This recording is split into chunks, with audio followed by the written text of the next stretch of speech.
far right is Dr. Owen Kalua, who is the country director for the World Health Organization in the country. So without wasting any time, I'm going to hand over to the Minister of Health, Dr. Joe Phaahla, to lead the briefing. Please.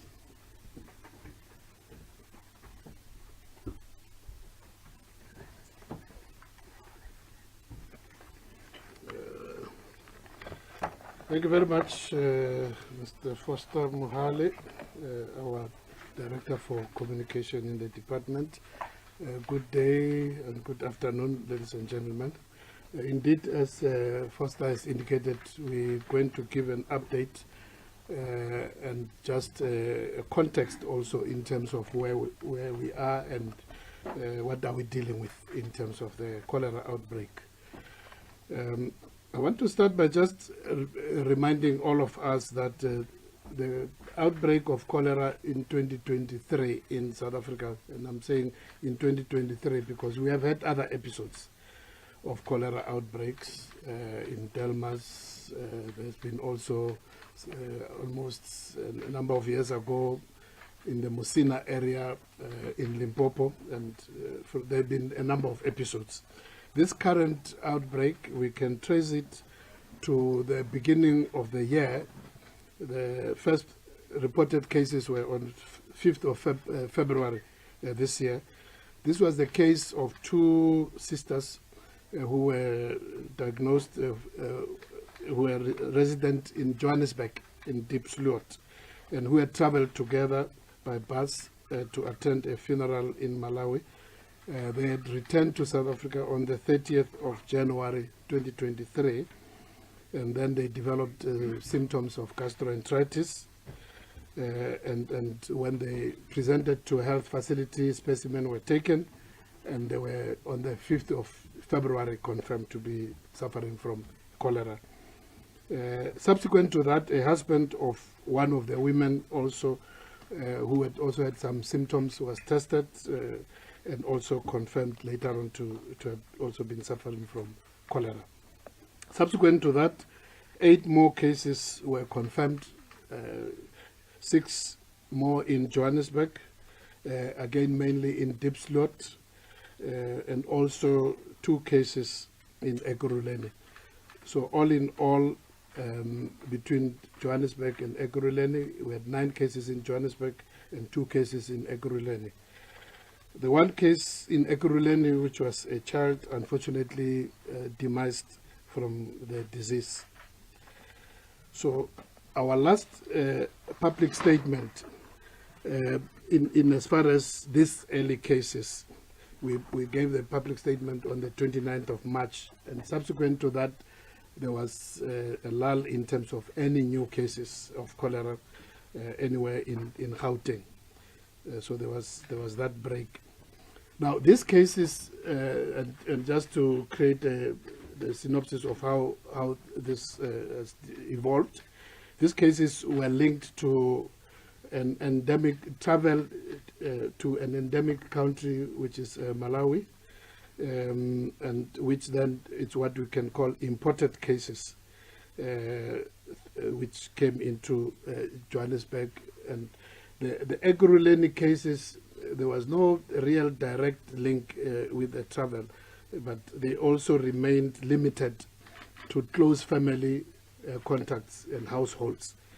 So, and in terms of the mode of transmission of cholera, it's very important to note that this was imported cases. They remained within the household because then if you look at, therefore, it means that due to sharing of utensils and other, and possibly touching of food and other, consumables in the household, that's how this would have spread. And ultimately, due to the various public health interventions, this did not proceed any further. After the 11 cases, there were no further reports of new cholera cases.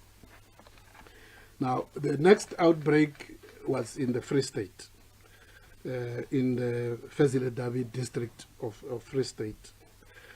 What happened in the Fezile Dabi district is that we received notification from the province that there was a rise in cases of gastroenteritis. That's a disease of diarrhea and vomiting in the district of Fezile Dabi, and especially affecting the towns of Vredefort and Parys. A total of 174 patients. This is now early in May. This is quite early in May. I got the report from the MEC on the 12th of May, indicating that this had been happening just over a week.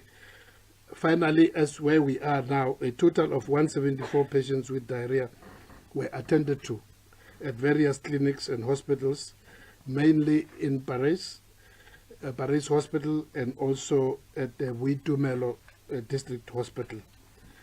Now, in a way, unfortunately, due to the fact that many of the patients presented to primary health clinics where there were no proper conditions in terms of where specimen could be obtained, in terms of conditions where, you know, in as far as obtaining a specimen in this regard is what you either collect the stools, so you need an area where you can have good confidentiality in obtaining the specimen, or else what is called a rectal swab, which is the specimen which is taken to the laboratory.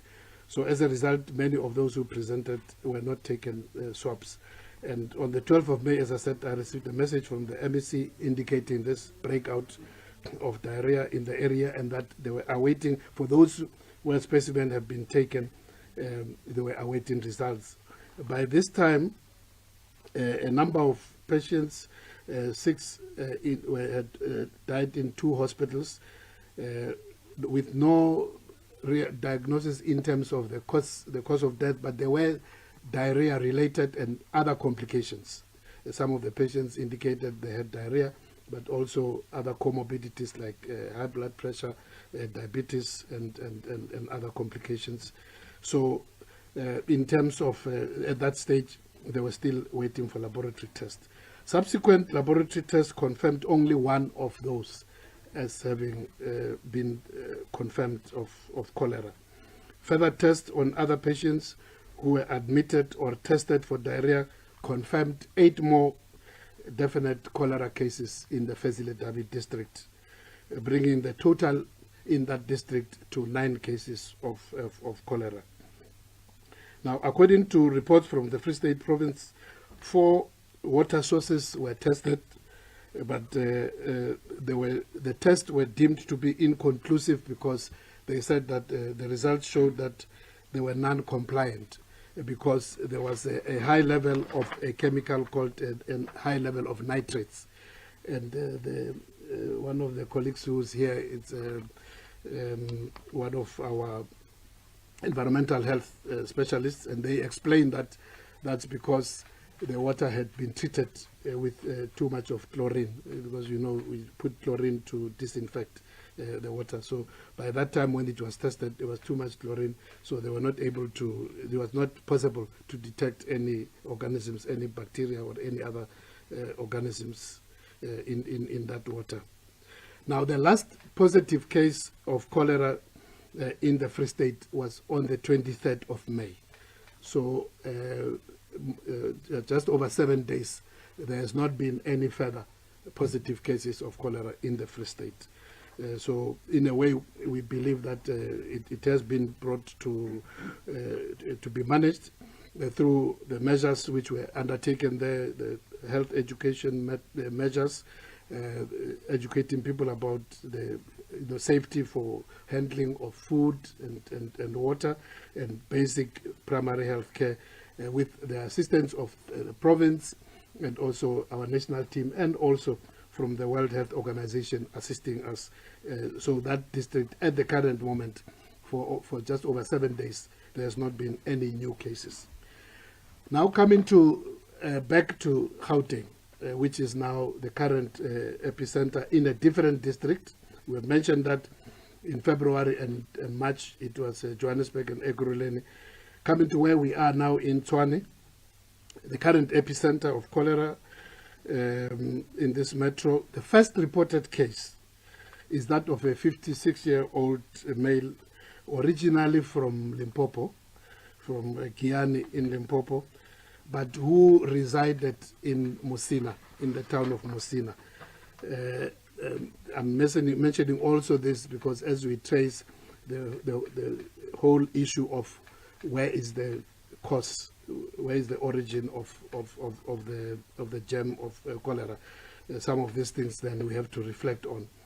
This patient is a police officer, and he had enrolled for a 3-week course at the SAPS College in Hammanskraal, for which he arrived on the 7th of May and started the course on the 8th of May. And on the 12th of May, a few days later, 5 days after arrival, complained of abdominal pain, diarrhea, vomiting, and was then taken by ambulance here into the city at the Mulmet Hospital on the 15th of May. The tests which were performed on the 15th of May confirmed cholera on the 15th of May, and then was also sent to the NICD for further confirmation, because it was done here in town with a private laboratory, and as required with a notifiable disease, they sent the specimen to the NICD, which also confirmed that indeed it was cholera. This patient is still in hospital, but we are told that it's in a stable condition, but is still being treated in hospital. A follow-up by the outbreak response team from the province and also with our national team revealed that more police students were complaining of gastrointestinal symptoms, with a total of 33 having been seen at various health facilities, resulting in 8 admissions. All the admissions are in stable condition. As I've indicated, 1 is in ICU, but we are informed in stable condition. Health education and screening was carried out, and also specimens were obtained from more students for further testing at the Hammanskraal Police College.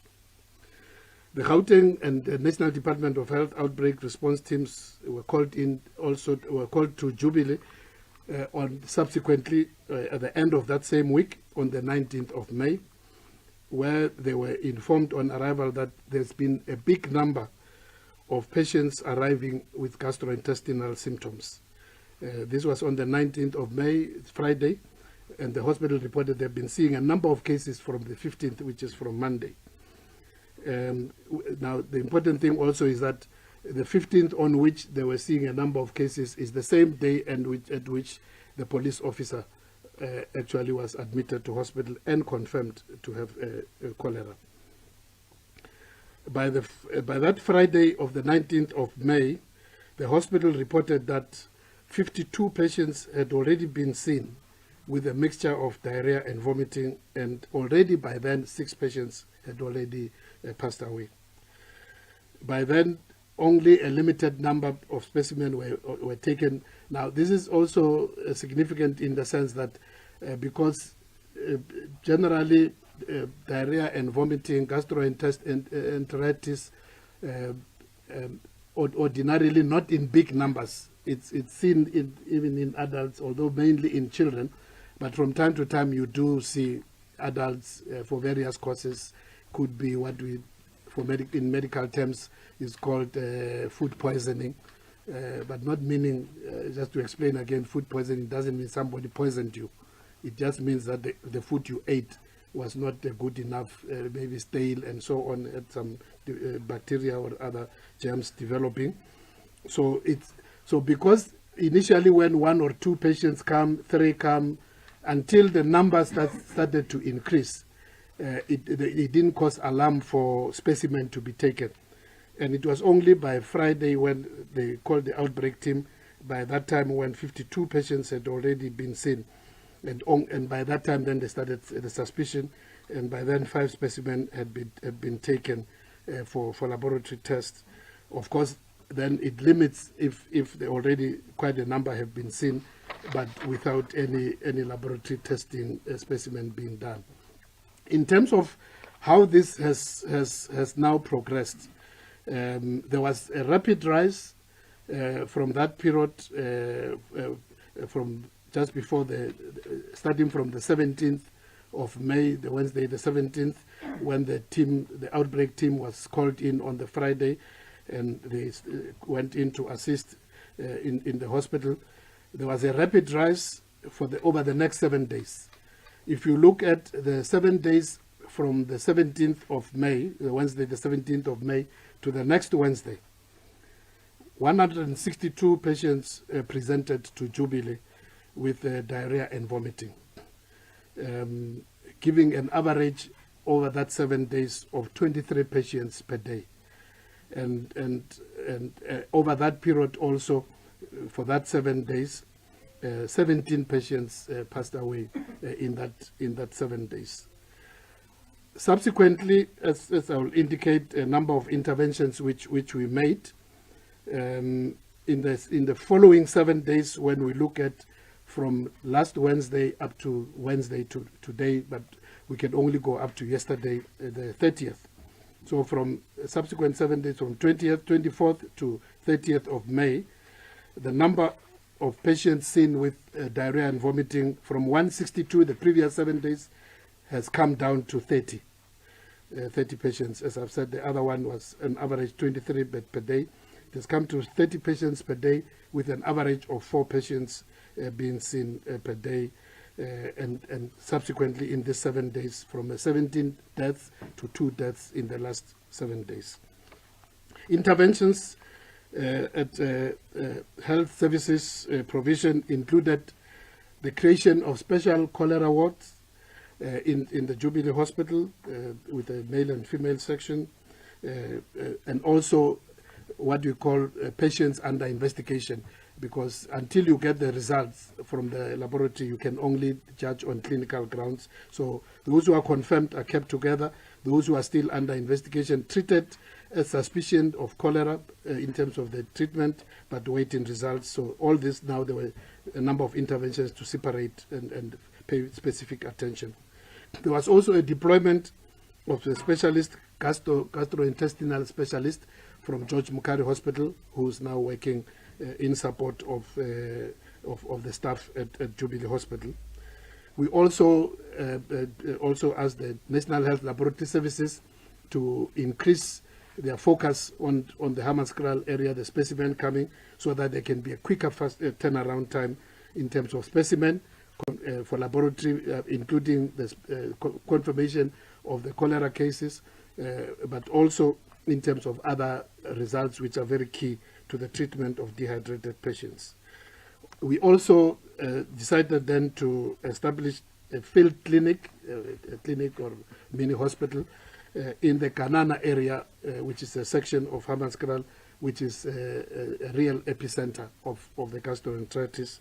And in this field hospital, we also, of course, deployed additional staff, nurses, and also with the doctors from the Doctors Without Borders also assisting us, also emergency medical services, to make sure that if patients present who need transfer, they can be attended to in terms of oral rehydration and other immediate treatment. If they need intravenous fluids, they can also be given drips. But once they are stabilized, they can then be, those who need to be seen at the hospital, they can be taken to the hospital. That field hospital has been quite busy. It was established on Friday, very initial part, and it started functioning in the evening of Friday, last Friday, and since then, from that evening, I think they saw about 10 patients the following day. So the number of patients who have been seen at the field hospital has been increasing. So as the messages have, because there's also been community messaging to say anybody with any symptoms of diarrhea, vomiting, abdominal pain should present immediately to either to the clinics and hospital, or else to, if they are closer to the field clinic, they should come in there. And we're doing this specifically because what was clear was that because cholera can be very quick, I mean, it can start slow, cramps, abdominal pain, a little bit of vomiting, and then when it goes in, you just lose fluids. Because a number of patients who died from loss of fluid, which leads to kidney failure and other organ failure. So the quicker, that's why we then went on various messages to get people to come, and we're happy to announce that people have been coming, and as a result, as you can see, in terms of serious illness and even in terms of deaths, we haven't had any in the last few days. Now, so also in terms of interventions, working with the ward councillor and the municipality, there has been community outreach teams which have been deployed to give education to the community about cholera, reinforce the messages of prevention, and also just basic hygiene of how to handle food, in terms of water source, working with the municipality, where the water and department and the municipality have been deploying water tanks to make sure that because as long as there is no certainty in terms of the water, the municipal water which is coming through the taps, the alternative water supply has been given, and the health education has been given. So I'm sure our colleagues from the Department of Water and Sanitation and also the municipality will be able to say more about the issue of what is being done on the safety measure on the water side. So our key message is really that at this stage, the outbreak of cholera can be actually defined as being limited to very specific areas in the country. The beginning of the year, where it was Johannesburg and later a little bit in Ekurhuleni, we have not seen any new cases. So even in Gauteng, we can say those parts of Gauteng which had an early cases, we have not seen any. In the Tshwane Metro, even here, it's been largely in the Hammanskraal area, and even there in the Hammanskraal area, as we have indicated, the Kanana area has been the major mini epicenter on its own. In the Free State as well, there was just the Mwate municipality, and as we have indicated, there's been no new cases reported since the 23rd of May. Totally, in the case of the Tshwane Metro, the total confirmed cases as we stand now is 99. Confirmed through laboratory, confirmed by the National Institute of Communicable Diseases. In the last 24 hours, there were 7 new cases which were confirmed of cholera. 3 of those were specimens which came from Jubilee Hospital. 1 was from the number 1 military hospital. 1 specimen was a patient from Eugene Marais Life, also here in the city. 1 specimen was from Netcare, Montana, and the last case specimen was from OD Community Hospital, also in the north of the city. So what we are significant to say at this stage is that there is, even in this epicenter of Tshwane and also Hammanskraal, there is definitely, through the various interventions, the health education, the health messages, there is a definite decline in terms of overall diarrhea cases. Secondly, in terms of those confirmed, even those of diarrhea, in terms of serious illness, very significant decline. People are coming early, even those who have symptoms, they are treated, and we are not having any. Even in Jubilee Hospital, as we speak, there are no seriously ill patients. The few who had been there previous week have been attended to. Some were transferred to Steve Biko Hospital and others to George Mukari, and many of those have already been discharged. So there is definite downward trend, even in terms of just the diarrhea generally, and also in terms of cholera itself, in terms of serious illness. Again, also in terms of severity, therefore, in terms of any reported deaths, as I've indicated, in the last 7 days, there have been only 2 deaths from last Wednesday up to yesterday. Only 2 deaths. and I'm quite certain that those were also in the latter part of the last 7 days, Friday, Saturday of last week. And since the beginning of this week, we have not had any report of any new deaths. So at this stage, from a health point of view, we want to thank all the parties which have been we've been working together with colleagues from the municipality, from the province, which is quite key in provision of services, from the World Health Organization, the NICD, and also at community level, very good cooperation in terms of the councillors in Hammanskraal, and also specifically in the Kanana local area. So we're noticing very promising trend in terms of very steep downwards trend, and we're optimistic that sooner rather than later the situation will be contained. Now, the elephant in the room, of course, is what is the source.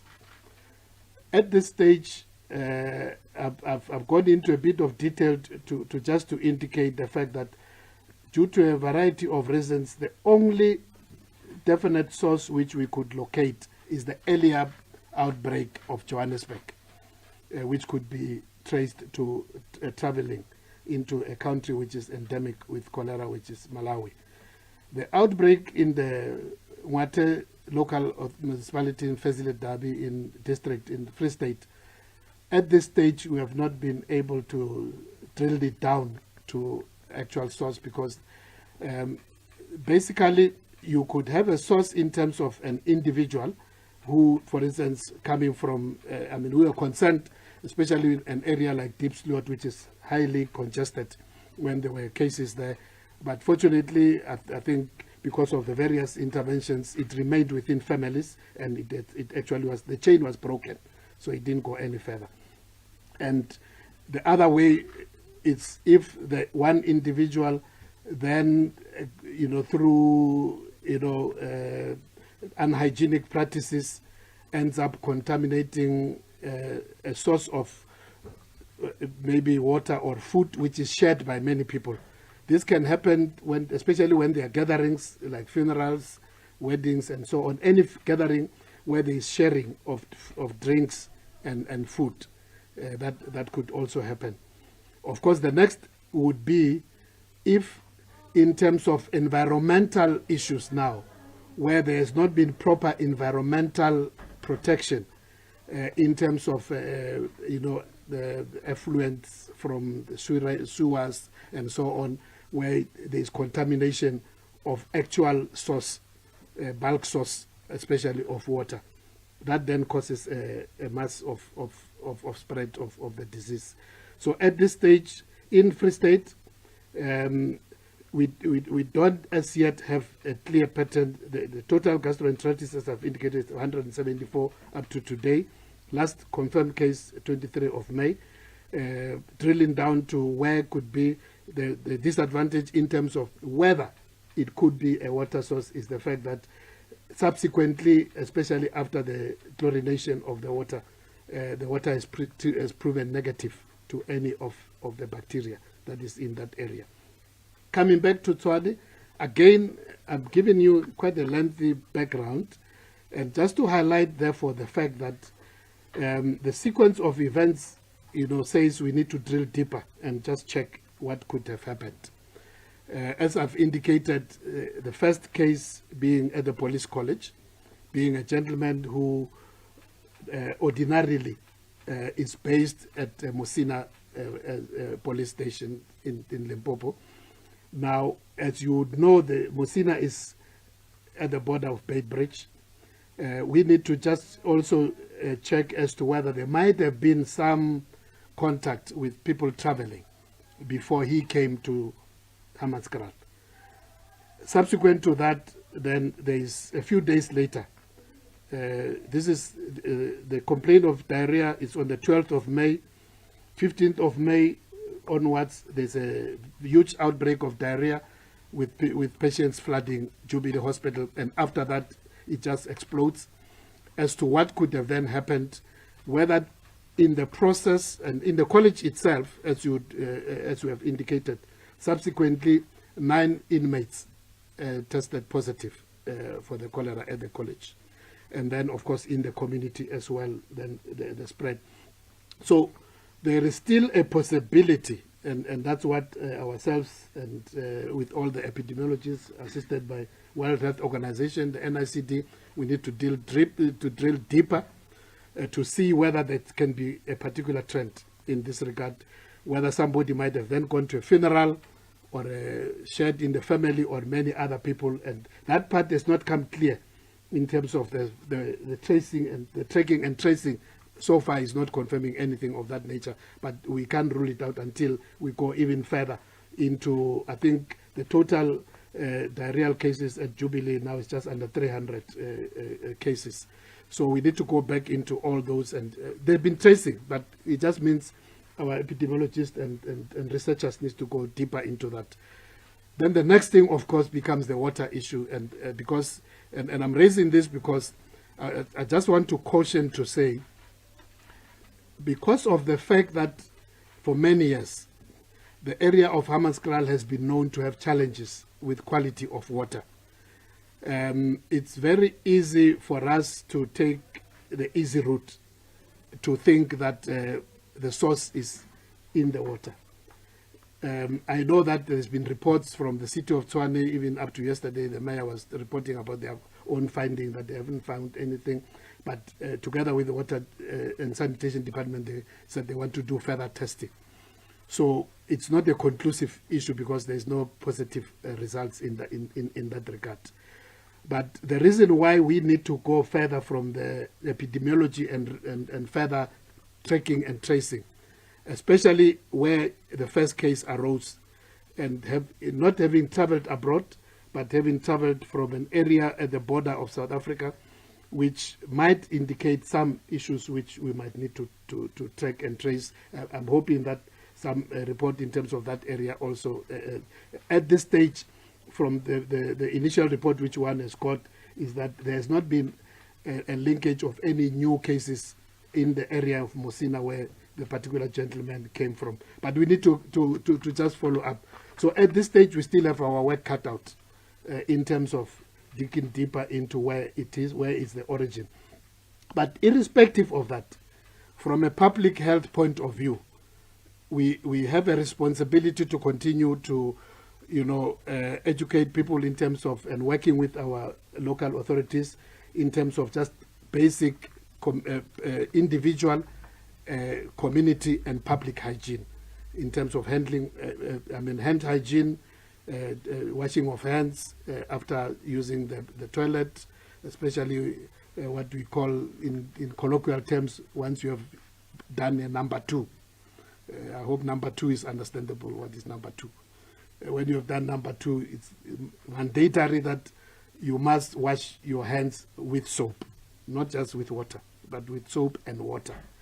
And that's very important. And then other issues about hygiene of water and what you can do to decontaminate any suspicious water. So that we're going to be doing, and it's paying dividends up to now. The numbers are going down very drastically, and we're very hopeful that in the next few weeks, in the next few days, we're happy that there's not been any new deaths, not any in the last 7 days, only two, very, very low in this week alone, not any new deaths, but also no new severe illness at this stage. So we're optimistic that while it might be important and to locate the source, it's not always going to be. In diseases like this, I'm sure other colleagues here who are from the medical profession and also from the NICD can confirm that while it is desirable, we must also be realistic. It's not always the case that you're going to drill down and find the initial cause in any community. It's good if you can do that, then you can manage it. But because of various factors, it's realistic, and so you don't always depend on that. You take precautions of the determinants, never, irrespective of whether you have found the original cause or not. So let me leave it there, Foster, and I'm sure the colleagues have many questions in this regard. Thank you.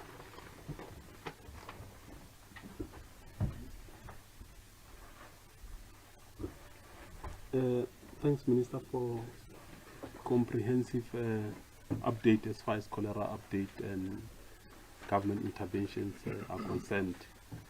So we are now going to open a session for questions. As your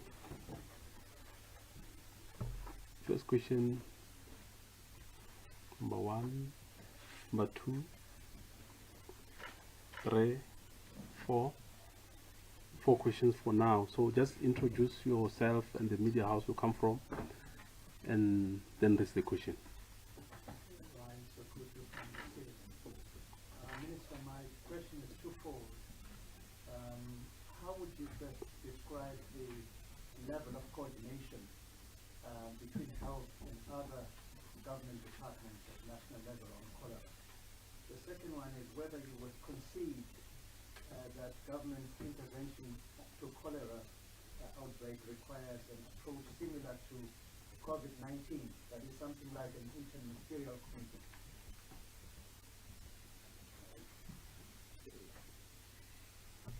Done? Mashada from Jacaranda FM. My first question is to ask whether there have been any reports of healthcare workers that have acquired the cholera. I can't hear you. Am I audible now? Just raise your voice and speak close to the mic. Okay. Better. Yes. My question is whether there are any healthcare workers that have been reported to have been infected, and then also on the issue of the data that has been presented.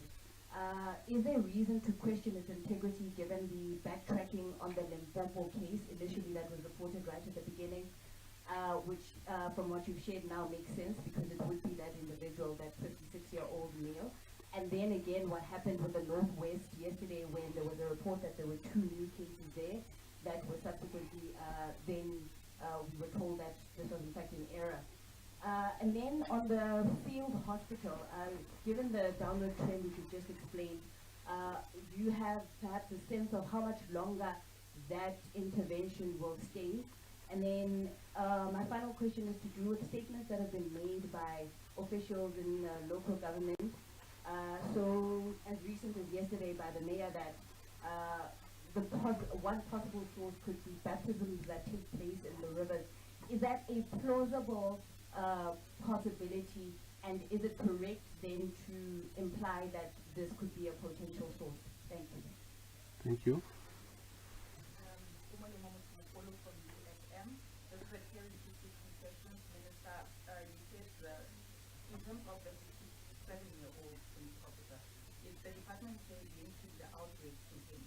Is that what you're saying? I just need clarity on that one. And in terms of the outbreak in Amanskraal, what is the daily average of new cases that you're receiving? Thank you. Abiu? Thank you. Abiu from UMCA. The mic is not on. Switch off the mic. Yeah. Okay. Oh, thank you. Abiu from EMCA. Minister, given that the water source is now being ruled out, both by you and the mayor of Tshwane, and now the suggestion is that it's imported cases dating back from, the case from Malawi, and now that movement from Limpopo to Hammanskraal from the police officer. Are you not worried that it can now obviously have traveled further to other parts of the country, given that it was in the Free State even? And now, of course, we've seen this outbreak in Hammanskraal. And you mentioned that the most recent cases that have been hospitalized, one was in Montana Healthcare here in Pretoria, which means that it's already traveled from Hammanskraal moving into Pretoria. Are you not worried that we can face further outbreaks of cholera in different parts of the country? And are you ready as the Department of Health for such, given that how rapid it happens and the number of deaths then that occur? Are you ready as a department for a bigger outbreak? Yes, it may have died down for now, but are you ready for such bigger numbers, given that already it suggests that it's imported case? Okay. Any? Yes. Good morning, Patricia Pasaki from the SNBC. Minister, with perhaps preliminary indications that the outbreak could be traced to people who may have traveled out of the country, as you have mentioned in earlier cases, to women who are from Malawi or traveled to Malawi. Is government going to perhaps look at strengthening measures to screen those who are, traveling in and out of the country as measures to, have a more hands-on approach to the outbreak? Are there any possibilities of going that way, as we have seen with the COVID-19 outbreak? Okay, I'm going to allow Minister, supported by panelists, to respond to this first batch of questions, then we'll entertain the follow-up questions. Sure. I was hoping someone would go to the colleagues.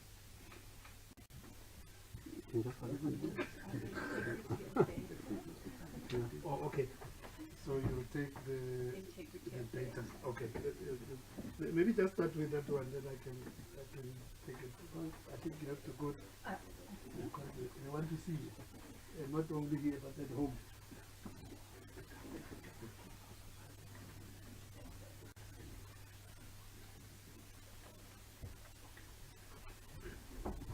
So good afternoon, everyone. I'm Linda Erasmus from the National Institute for Communicable Diseases, and maybe I can take the question on integrity of data. So just to explain, a suspected case of cholera is somebody who has acute watery diarrhea or died from acute watery diarrhea. But the specifications for a confirmed cholera case are very specific, and they rely on laboratory testing.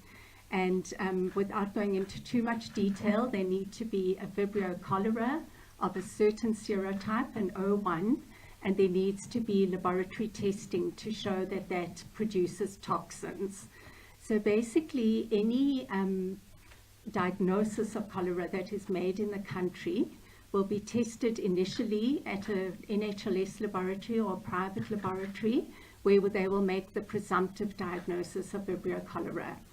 Those isolates are then sent to the NICD, where we are able to do specialized testing to show that they are the O1 and the toxin production that confirms that this is a cholera case.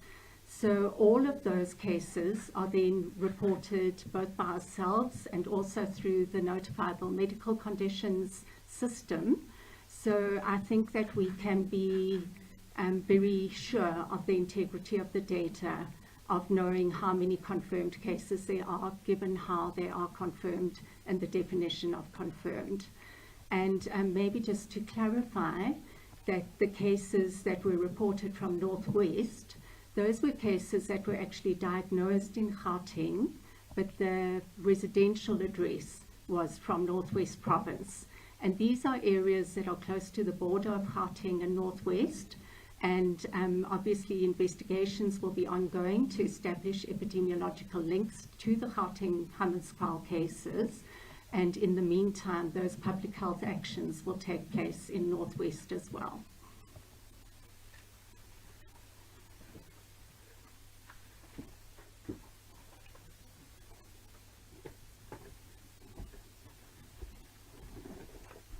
Thank you very much, Doc. So I don't need to add anything there. Just to say also on the Limpopo, again, I think it was the linkage to the home of the patient who was still in hospital, even though the diagnosis was made in Hammanskraal, the patient, as I said, transferred here in the city, and the specimen taken here, and then confirmed, and then also confirmed by the NICD with the tests which the doctor has just mentioned now. So I think that should be clear.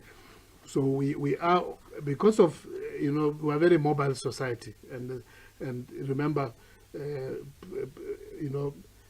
for instance, if I was to test positive for cholera, I can be claimed by Gauteng because I'm now here. But if I was to have been at home in my home village on the weekend and I get sick there, I'll be tested in Limpopo. And then, so the question might be, am I from Gauteng or am I, so Limpopo may also report me as being one of their patients.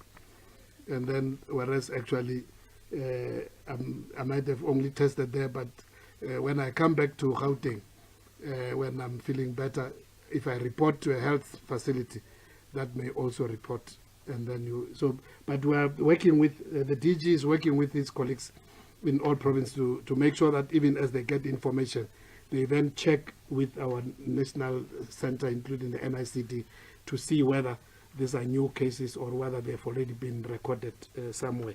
So that is the case.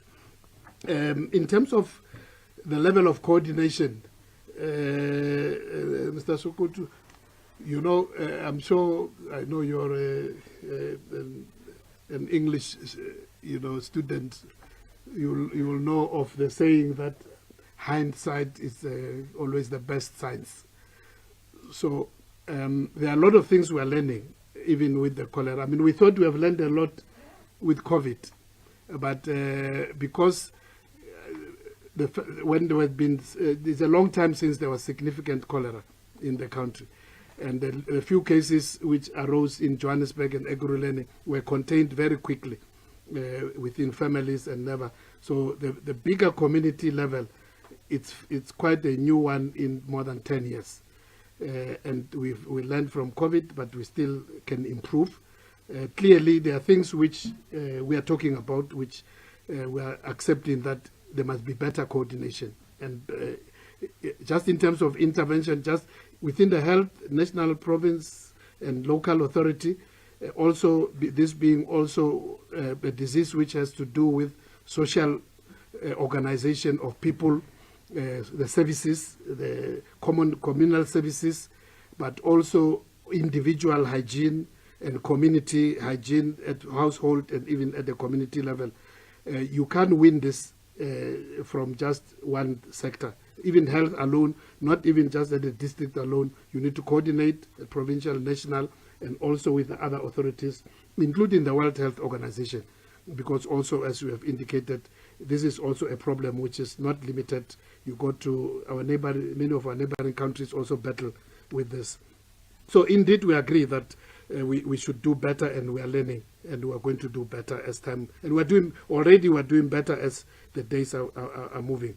The approach similar to COVID, again, it's that lesson which I've said we have learned. It's a mini kind of maybe in IMC, interministerial coordination. We're already working very closely with social development. I didn't mention that. Social development is on the ground, has been visiting families of the bereaved, trying to see what assistance they can get and providing that assistance. So water and sanitation, and then of course from communication side, the presidency. That's why we're here at GCIS today, because we're working together. So a number of other departments, but because it's also slightly different in that, unlike COVID, COVID because it's spread through the air, it moves much more swiftly, and when you say there's a case in KZN, already, by that time you are too late. It's already in Gauteng. And so because this one is more closer contact and sharing of, close, food, water, utensils, and all that, it doesn't replicate as quickly as aerosol spread. So, and we're able to manage. So it's a mini IMC focusing, especially intergovernmental, local, even up to ward level. That's why we work with ward councillors, and also right up to the World Health level. So it's that kind of a mini IMC, but focusing on a particular area. Of course, if it's spread to a broader province-wide and even much more different districts and locals in the country, we may have to broaden the level of coordination to include other sectors. Health workers, not as yet. DG, we have not had any health workers at this stage, fortunately. Also, even those who are caring for the patients, they take the necessary precaution, because this is also part and parcel of what we call infection prevention and control in any health facility. And once you get into the mode where you have even identified a bacterial or a germ like this which can spread, you up your ante in terms of actual infection prevention and control measures. That's why I've mentioned already isolation, different wards, and so on. And what they, for instance, in Jubilee, what they have done, they even put at the hospital itself a tent as you enter. So before you can go into the bigger hospital, you first go there, and the people who are properly protected, and they take the history, get what is the issue, and so on, so that if it's anything which is related to diarrhea and vomiting, then you are already, directed to a particular area where people who will be there will be already vigilant, knowing how to get through until even by the time you reach a confirmation through the laboratory, a lot of care has been taken. So I think because of this that we haven't had any healthcare workers issues. I think we have dealt with the issue of the data, and the doc has already dealt with the issue of Limpopo and Northwest. The field hospital, we agreed when we launched it on Friday last week that we will assess day by day within 24 and 48 hours. The uptake of the service has been increasing. There were just the day before yesterday, 32 people visited the place, and some of whom were treated on site with oral fluids, and then others who were a little bit ill, given drips and then directed to hospital, or if they were observed and then were better, they were kept there. Yesterday, there were 25 visitors, people who came to get service. So we think it's still needed, because as a result, there is no pressure anymore in terms of these issues at the Jubilee Hospital, and even the other local hospitals. That area is still fine. The mayor's saying about baptism in the river. Look, I wouldn't really, until it can be judged as to whether there might be, because that river has to, we also, if there's suspicion on a particular river, we have to test. But ordinarily, in terms of risk, there's definite risk, because I can just say to you, one of the I can't remember the number of cases in the deep slot over and above the travelers. There were also 2 cases, at least, if I remember very well, where the link was also suspicion of the Jackskay River, because they had been into the baptism. Because when you do this immersion into the water with that baptism, you definitely swallow some water. And if that water is not, because any water which is not treated for consumption by right, it's got a risk. May not be cholera, but there are E. coli and other bacteria which can also cause a lot of problem and even death. So I know it's a religious cultural practice, so one would not say there must be any regulation which says banning order on baptism in the rivers, but what one would confirm is that it is a risk. At this stage, you can't say with certainty until the water is tested, but it is a risk. Now, the question of whether what I'm saying here is that the source is the gentleman who came from Mosina. The answer is no.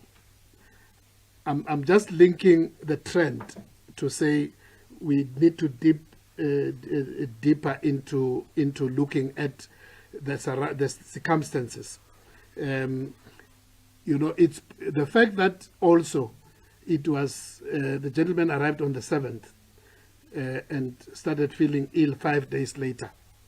That, I mean, in terms of incubation, is that how many days, Doc, incubation for Vibrio cholera? It can be up to 7 days. It's often 2 to 3. It can be up to 7 days incubation. So it is possible the gentleman might have come from Mosina carrying it, and then he started showing 5 days later. It is also possible that he may have come with no Vibrio cholera and then got it in Hammanskraal 5 days later. So either way, you know, it's a, so I'm just saying these are the signals which the medical people, especially our field epidemiologists and specialists, have to dig deeper into looking at that. And I was just raising the issue also, ENCA. I think you would be misquoting me in saying, I'm saying therefore water is being exonerated. No.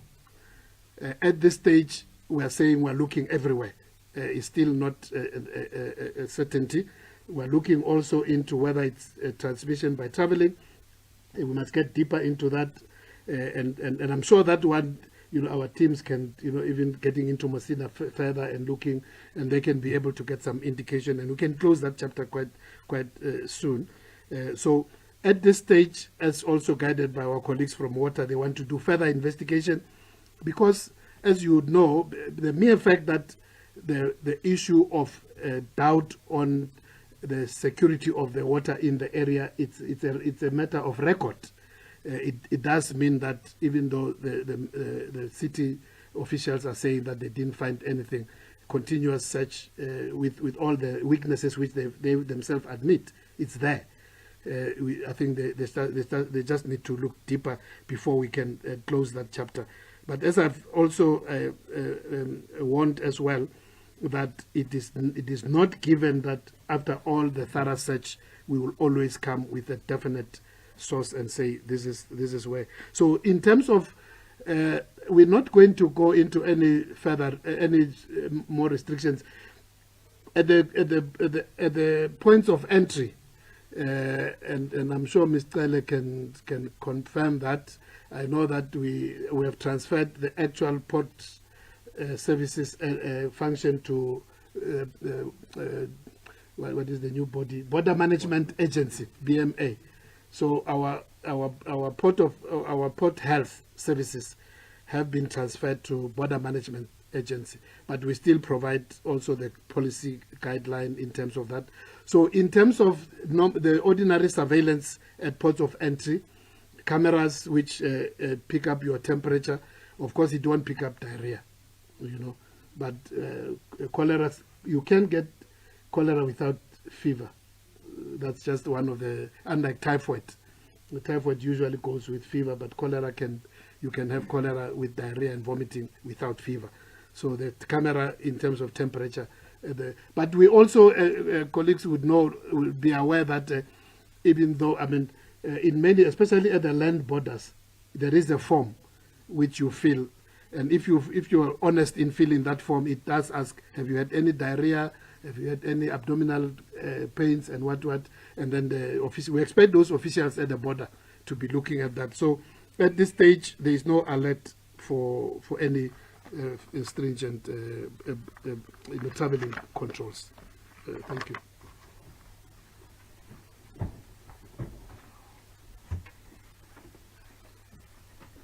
Thank you, Minister and Dr. Erasmus. Dr. Kadua, any inputs?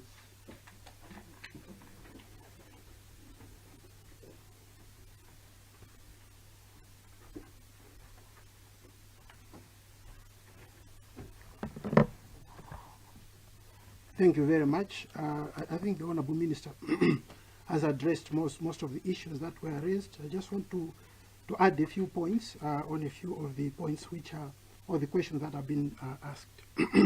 In terms of the field hospital, I think after the last case has been reported, it has to remain operational for at least 2 weeks, in line with 2 incubation periods of the disease of cholera, so that we are sure that we are not going, that we have really killed out the outbreak. So there's a period for which it has to stay while we continue to see how many cases are coming. So a period of 2 weeks without any cases before we consider, or any consideration is made to take away the field hospital. I also wanted to talk about the point of Minister correctly said that the fact that the water has been so far has not been able to yield any Vibrio cholerae does not mean that water might not at any point have been involved in the transmission. So it's really important that there should be continuous ensuring that the quality of the water is good. So the broader way of looking at everything else, because the country wants to answer the question of the source, it's very important to look at all the other source possible areas that could constitute that. That's why we'll be working closely with the Department of Health and the NICD to have further investigations so that we can see to what extent we'll be able to answer that question. It's not easy. We might not even be able to answer it. What is critical, therefore, now is the response, ensuring that there is proper case management, early case management, as well as communication to the public regarding how to remain safe and to prevent infection with cholera. But this now leads me to the point of outbreaks in different parts of the country. The fact that we have the bacterium here in the country means that it's possible it can show up in other places. So the messaging is supposed to should go to all the provinces, regardless whether they have had a case or not. And that's exactly what we are doing, working together with the Department of Health. Also to strengthen the readiness of the provinces, of the districts, and to make sure that the health workers are able to properly manage the cases. So we'll be working and providing training to other areas within the country, across all the provinces, together with the National Department of Health and other stakeholders, and also do some simulation exercise to enhance the readiness, so that should it happen that cases are seen in other provinces, we'll be able to respond adequately and timely. Thank you.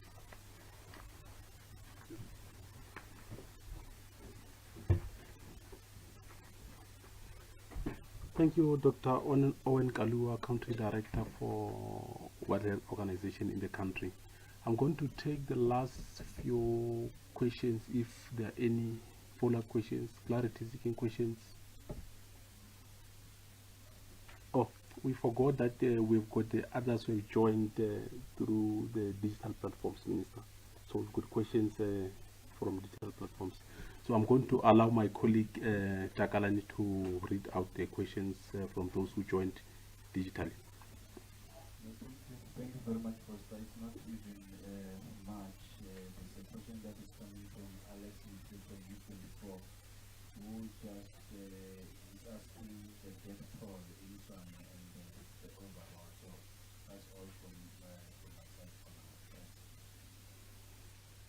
Thank you. Even though I felt like Minister has touched on it, but I'm going to allow him to repeat himself.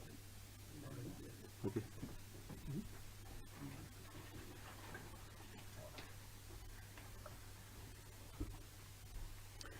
But the number is still as has been announced a few days ago, as I said, over the last 7 days, and that 7 days of Wednesday to yesterday includes over the last weekend.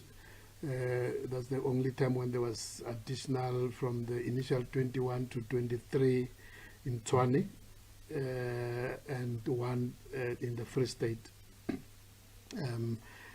So maybe not to complicate things, I can leave it there. But just for sharing the complication is the fact that of the 23, I think actual laboratory confirmed it's 9. I think out of the 23, Dr. Erasmus, yeah.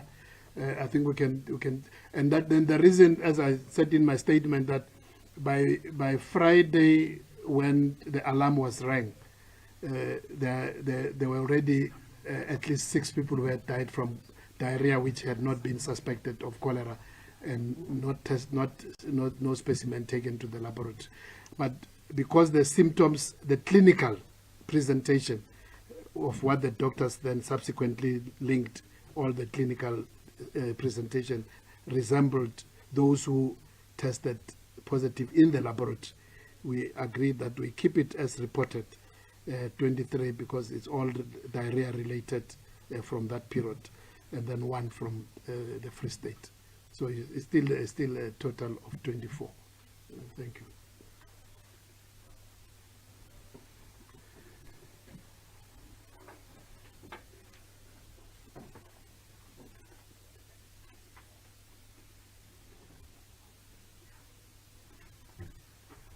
Okay.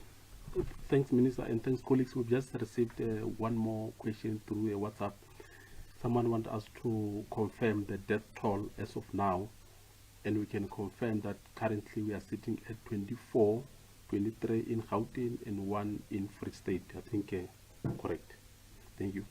Yeah, in the absence of further questions, clarity-seeking questions, let me take this opportunity to thank everyone for making to this media briefing, and also once more we apologize for change of time, but we believe that we managed to avail ourselves. Minister managed to give all the full updates. So any other questions, we can still deal with them outside this formal media briefing. I'm going to declare this media briefing adjourned until next time. Thank you.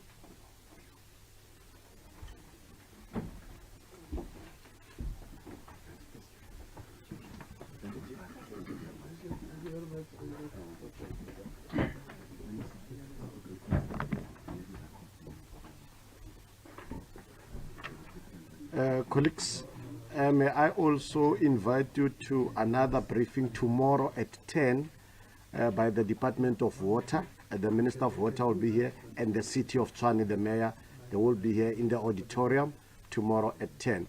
An advisory will be issued very soon. And thank you very much.